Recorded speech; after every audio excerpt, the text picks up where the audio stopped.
Welcome back to the channel. It's Dr. Perlman. And yesterday I made a quick short that was going to show you how to take care of some tight hips, tight back, tight glutes, tight hamstrings, sort of even plantar fasciitis, because there's this misconception. It's almost like a misunderstanding or a failure to accept that everything is connected.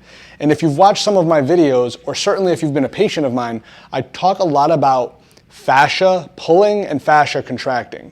So say we have a problem in our body. If I turn around and you look at the posterior, so again, in our body, posterior chain, if there's a problem there, what we have to look at is one side is tight and one side is lengthened. So one side is tight, the other is lengthened.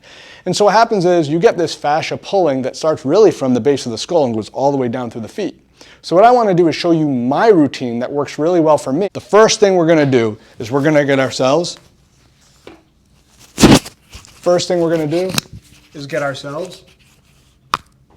our trusty foam roller.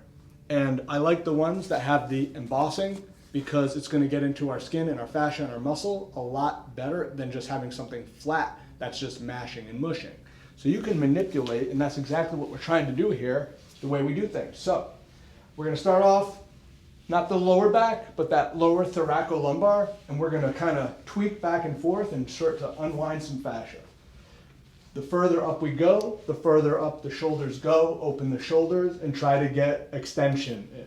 We want to shorten our posterior chains. We don't want to lengthen our posterior chains. We want to shorten because, again, all that fascia pulling from side to side is doing just that. It's pulling. So we're going to roll our entire back, and we're going to get on the side of the hip, and we're just going to do a little bit of mashing of that front psoas and hip flexors.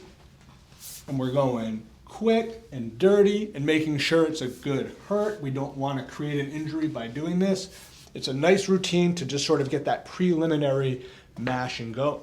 Next thing we're going to do, very similar to what I showed yesterday in the short, and that's going to be on all fours. Now there are modifications for this for people with bad knees. They can have a pillow under the knees, or they can do a variation on the wall. You're in a plank push-up position, and you're basically running in place, stretching the calf, mild stretch on the hamstring, believe it or not, flossing the sciatic nerve on either side. So this is a floss from side to side. You can do just the calves. You can generate a little hip action. Do I want people to be doing like mountain climbers in this position? Not yet. All I want you to do is floss the calf. Once you're ready, you take one foot, gets a little bit closer in terms of the knee to the elbow, and then you're going to go into a deeper stretch. That back left leg of mine is now getting more of a concentrated hamstring stretch. Same thing, now I can go with the right leg. And even though I can stretch the calf and the toes and everything like this, the ideal situation is you're pushing your hands back, beginning to flex round your back a little and get more of a stretch in the hamstring. And then you can walk it up again even closer. Now we're in almost a bear crawl position. You have to be in somewhat decent condition or not have a compromised back to do this. And you're stretching one foot. Want to bring the heel to the floor as slow as possible. If not achievable, stop, do not get hurt. And that right there is targeting much, much, much more proximal deep hamstring as opposed to just calf. Now, first and foremost, if you can come out of this position and sit into a position where your chin is down and you can control your core, that's a great sign that your back isn't really that big of an issue anyways. If your back is very compromised in this position, you need to stop what you're doing and come see me. Next thing you're going to do from that is just go into a cat-cow, and you're going to do a modified cat-cow, rounding up, down here, and you're going to create stability and mobility simultaneously by controlling your pelvis in flexion and extension. One of the favorite exercises that is the most underutilized is the side bridge. Again, if your knee or the side of your leg hurts, put a pillow or a cushion or a yoga mat. Elbow here, head is neutral, hand on the hip, and you thrust for the side bridge up and forward. Thrust on the side bridge up and forward, getting a good contraction on those obliques. Up and forward. This is a very important exercise. I'll show what it looks like from behind. Don't know if it's going to do anything. I actually have a bad right leg, so this one hurts without the pillow, but it's up and forward to neutral. Gone from that position, up on all fours, 1 foot forward, come into that split squat like this, contract your butt, and you'll feel a deeper stretch to the anterior muscle.